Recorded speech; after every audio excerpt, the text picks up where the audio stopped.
Forecast. A blend of clouds and sun today with a high of 100. Southwesterly winds 10 to 15 miles per hour. Partly cloudy skies again tonight. Lows dip down to about 72. A mix of clouds and sun tomorrow. High of 79.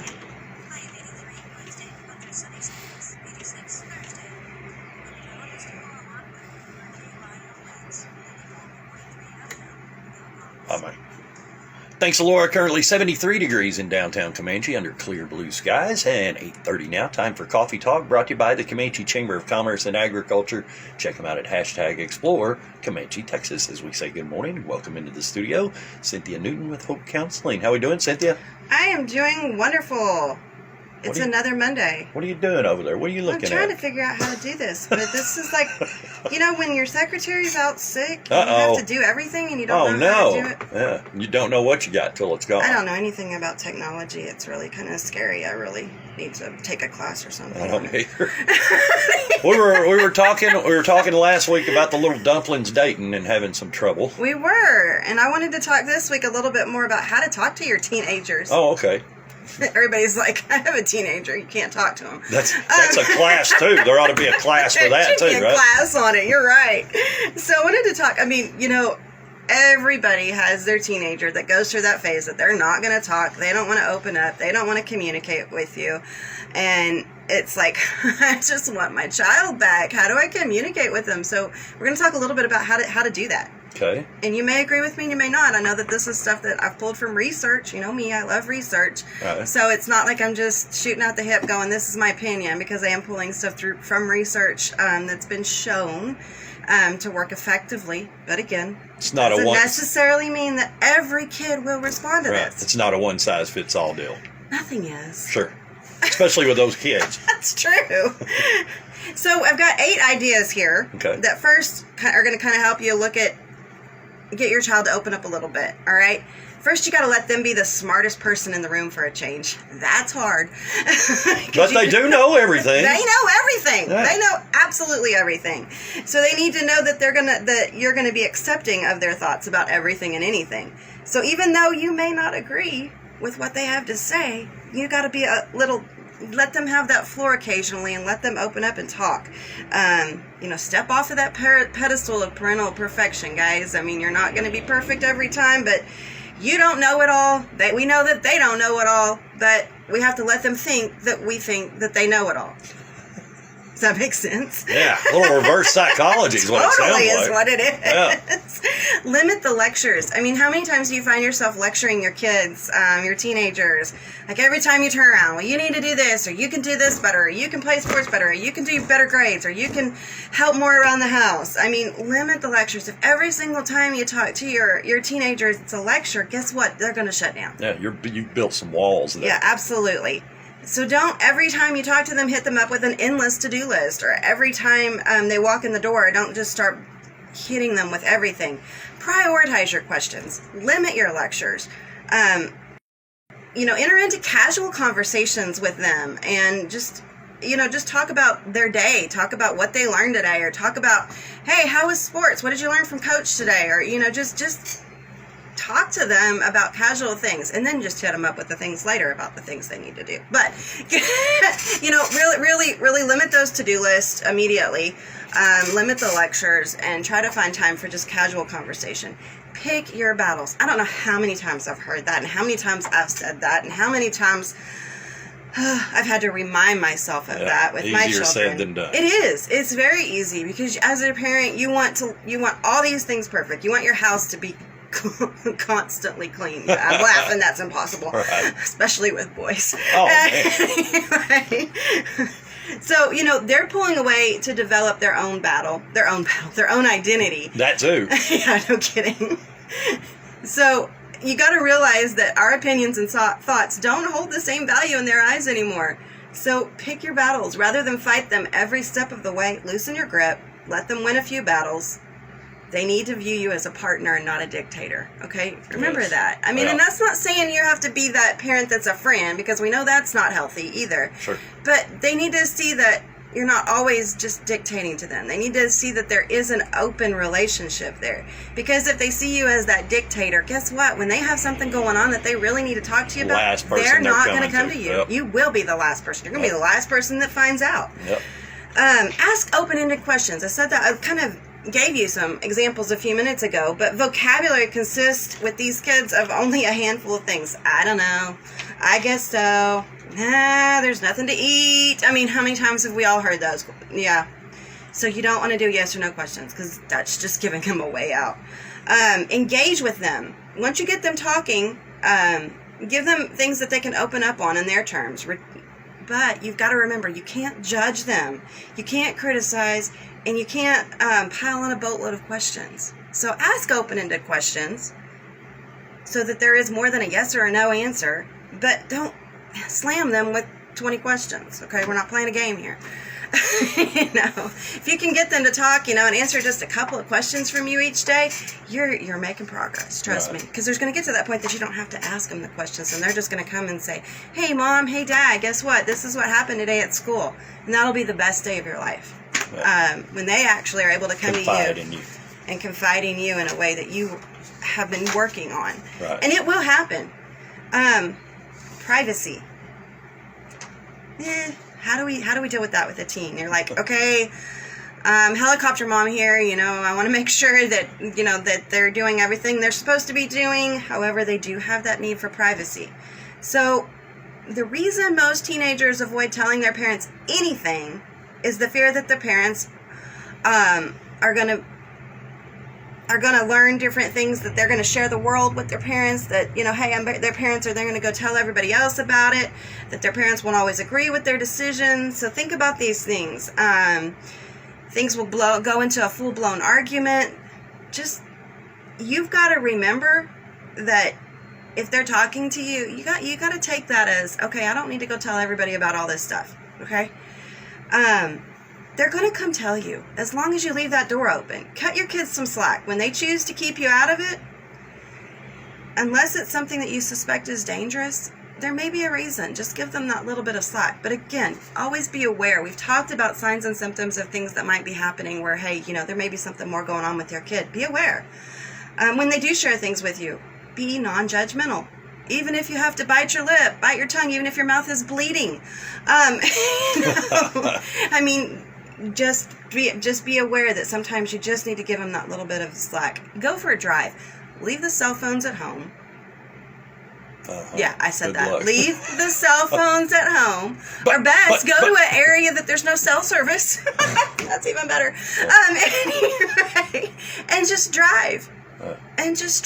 You've got an audience there that, basically is captive. I can hear the eye rolling from here. Gosh, Mom! So, how long is this gonna take? And unless they're engulfed in their phone, which is why I say leave the phones at home or go to an area that there's no cell service, or say, hey, we're going to turn the phones off. You do it too. You turn your phone off too.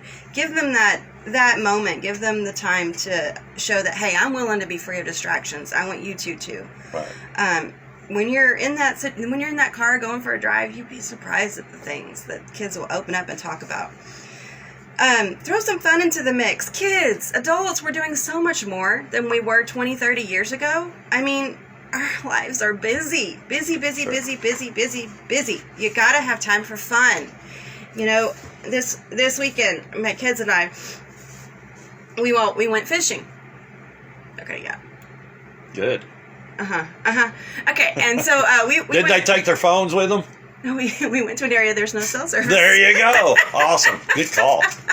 So we were fishing in an area that there was no cell service, right? And it was so neat to just see them, come back into nature, just get away from the stress of life. And then my 5-year-old, I have to tell you, this was really funny and really cute. And he's not a teenager, but he's 5, but he's learning, okay? He's almost a teenager. And as he's learning how to cast, his thingy. Yeah. I can't even talk this morning. But as he's learning how to cast, he pulls it back and he's like, breathe, 1, 2, throw. And it was so That's pretty good. cute. And he Yeah. did it. And it was like he was learning. And it's kind of different things that I've taught the kids as to how to do. And it's really neat to see them come back and learn that Yeah. hey, it's not about being stressed. Some of that mud stuck. Absolutely. So you never know what you're going to see. I mean, that was one of those things I wish I caught on video because it was so cute. But anyway, I didn't.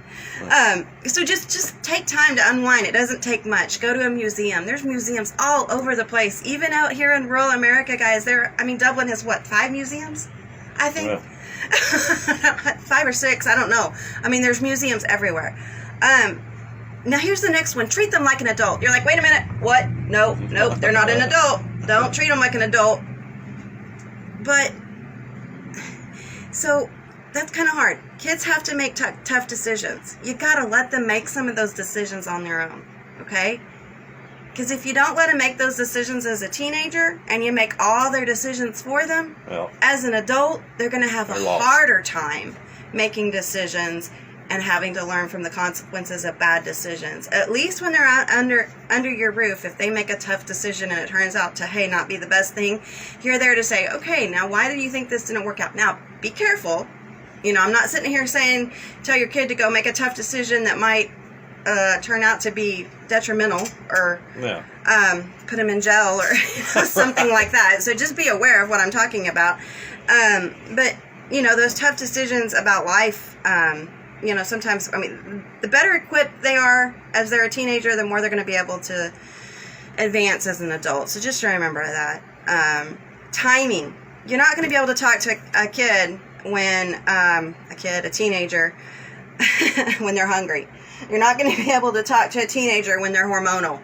You're not going to be able to talk to them when they're angry. Okay, so be aware. Timing is everything. Honest communication and bad timing make the most painful combination. Say that again. Honest communication and bad timing make the most painful combination. Read the room. Absolutely. Absolutely. Read the room.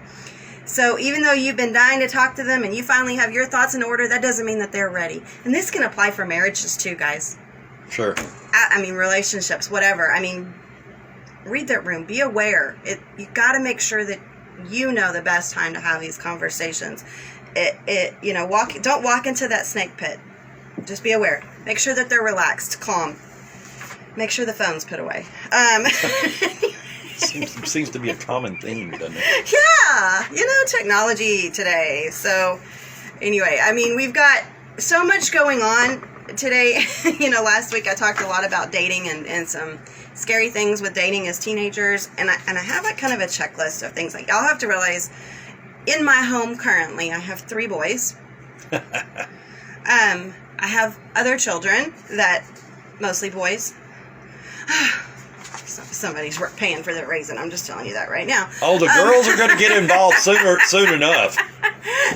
But I do have two girls that I helped raise, so it's just more boys than girls. But there's things that you want your teenage son, and girls, we're fixing to get to you too. But there's things that you do want your teenage son to know. Okay, how to express themselves. It's really important to teach them how to express themselves, how to have a conversation, how to make eye contact.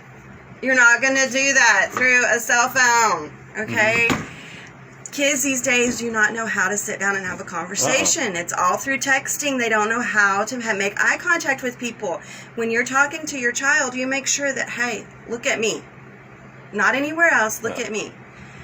How to live with honor. Be a powerful role model. Instill values, integrity, morality, loyalty, reliability, and responsibility. Show them it. You know what? If you say you're going to be somewhere, if you say you're going to do something, do it. You got to do that. These are things to teach your sons, but daughters too. Chivalry. Chivalry is not a lost cause. Okay? I will tell you, my boys, we have date night. They take me out. They open the doors. They dress nice, and it's something that I'm teaching them.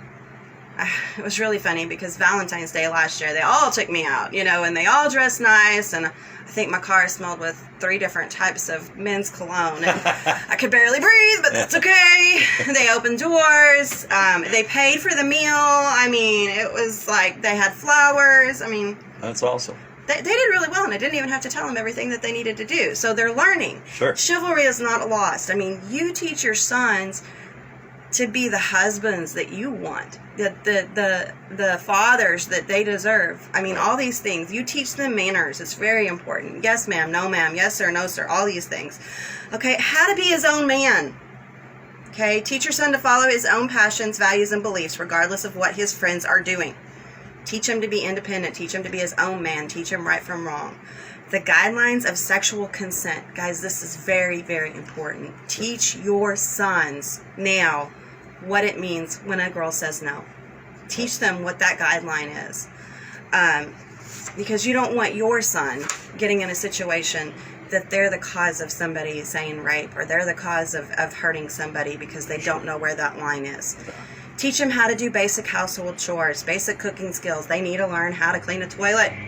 I tell you what, I do not touch my boys' bathroom. That is their job. They need to learn that now, because they're going to have a wife that's not going to want to clean up after them. True. Teach them basic cooking skills. Let them learn how to cook. It may not be the best, but you know what? Remember that first year you were married and you didn't know how to cook? And well, teach them how to do that. You're still going to eat it. Oh, this is great, honey. I love your macaroni and gravy. Add just a little bit more something, but it's great. Teach him that he can be strong and sensitive. It's okay to be strong and sensitive. Teach him that. Okay, it doesn't always have to be about being stoic or tough. You can be sensitive. And teach them resilience. What does that mean? Teach your son that they have the ability to bounce back. Yep. Okay, don't keep pushing them full steam ahead, and let them fall without understanding that they can bounce back and be okay. Absolutely. So teach them that. So so what do we need to teach our daughters? And this is my last point for today, but this is important as well. So I've talked about sons, so daughters. What do you teach your daughters? Love, that they should be loved for exactly who she is. Okay? Nobody should tell them that they need to do something, they need to fix their hair this way. No, they're loved for who they are. As hard as it is, dads, show a general interest in their world. You know what? If they want you to go and get pedicures and manicures with them, do it. It's okay. Because you're showing an interest, and I promise you that your daughter will come to you. If you're able to go out beyond your comfort zone, they're going to come to you. Teach her to respect herself. Teach her how to take a punch, literally and figuratively. You know what? I mean, think about it. Your daughters may be in a situation that they may actually have to have some self-defense issues. Okay? You might take a class with them. Give them some self-defense pointers. But also teach your daughter how to be mentally tough. So how to take that punch mentally, and how to pull, and how to come back from that. Okay? Keep a sense of humor when life gets hard. Teach them how to be humorous. They should have a solid role model. Teach them a gentle balance between freedom and boundaries. Okay, your touch is important for teenage girls. When girls hit the teen years, they typically pull away, both physically and emotionally. But fathers, mothers, be sure you're still hugging them. Be sure you're still loving them. Okay, that touch is important. Teach them about forgiveness. Teach them about forgiveness. It's hard to accept that your sweet or loving daughter may mess up. Okay, she'll disobey you. She may cross a line that she shouldn't have crossed it. Expect it. Know it's going to happen. And you deal with each situation, but forgive them. And in that, they learn how to forgive others. Okay. So, I mean, this is a lot of information I threw at you today, because not only talking to your kids, but things you should also do. Oh, I forgot the big one. A gentle balance between freedom and boundaries. Okay? And this is huge in those dating relationships. Too much freedom can backfire, leaving your daughter to get hurt, leading your daughter into a situation that might not be good. Okay, but they also need to understand what a boundary is. They need to understand that they can put a line in place and feel safe to do that. They can say, no, I don't want to do that. No, I don't want to send a picture to you. No, I don't want to do these things that you're asking me to do. Set that boundary. Tell them that it's okay, and explain to them that they can. And that's again, how are they going to open up to you, and how are they going to be honest with you, and how are you going to be able to know and keep that door open so when they truly need you, they're able to come and they don't feel like they're going to be judged. It's hard. It's a hard path to navigate. It's a slippery, windy road. and it is all uphill. And then you fall. So just be aware, you have support. Guys, we're here at Hope Counseling of Texas. Anything that we can do to help you. Teenage years are rough. We have three therapists on staff. So like I said, anything we can do, be aware that if your teenagers are acting out anything, that there may be something more going on. If you can't get them to talk to you, sometimes they have an easier time talking to a stranger. So just give us a call. Hope Counseling of Texas, 325-356-1105. We're located in Comanche, Dublin, Hamilton, and Eastland. Boom! Woo! Without a pause. I saw you getting ready for that. I was getting ready mentally. I had one of my interns say that every single time I always forget one, so I was trying to... Not today, baby. Prove a point. Anyway, so Comanche, Dublin, Eastland, Hamilton. We've got 4 locations, 325-356-1105. Find us on Facebook at Hope Counseling of Texas. We're here for you anyway. Anything we can do to help you. All right, Cynthia Newton, thanks for stopping by. Thank you, and I'll be back next Monday. All right. And these tire service, yeah, no, that's a place that does things right.